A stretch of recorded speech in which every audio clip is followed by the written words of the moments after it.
My sugar daddy almost used me for sacrifice in Accra.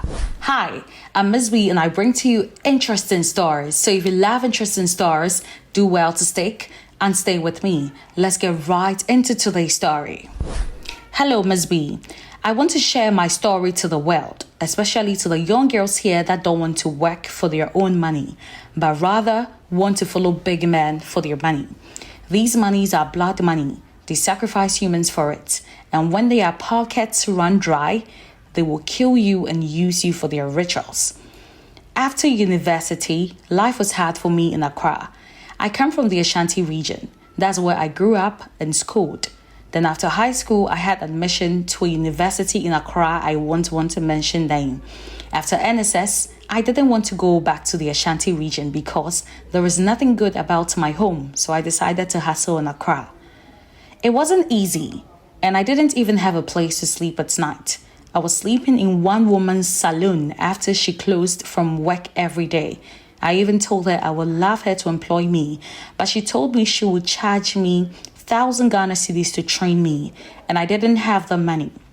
Sometimes I had to beg to eat. I decided to reach out to some of my course-mates I graduated with to help me with some job opportunities if they know of any, and none could help me. I decided to hawk on the streets of Accra and sell tissues and pure water. And one day, when I was selling, I saw a lady I used to be in a hostel with in traffic. She quickly recognized me and we exchanged contacts. In the evening, she called me and we met up.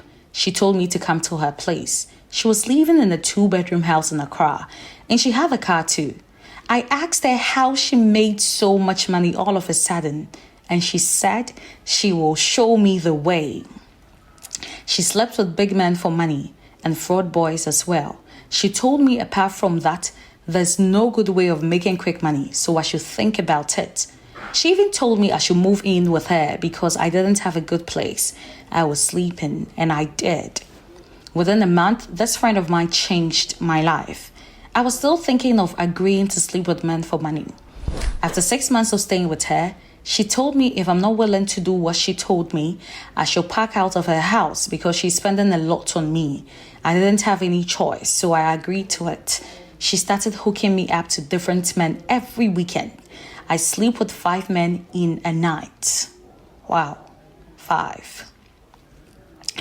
Each paid 2,000 Ghana cedis, so a night is 10,000 Ghana cedis, and she gives me only 300 cedis from it.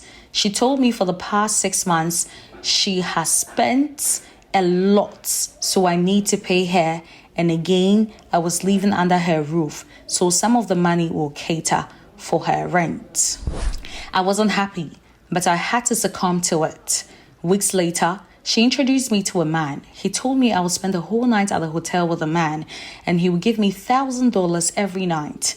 So anytime the man called, I would go there and sleep with him and she would take the money and give me $50 from the money.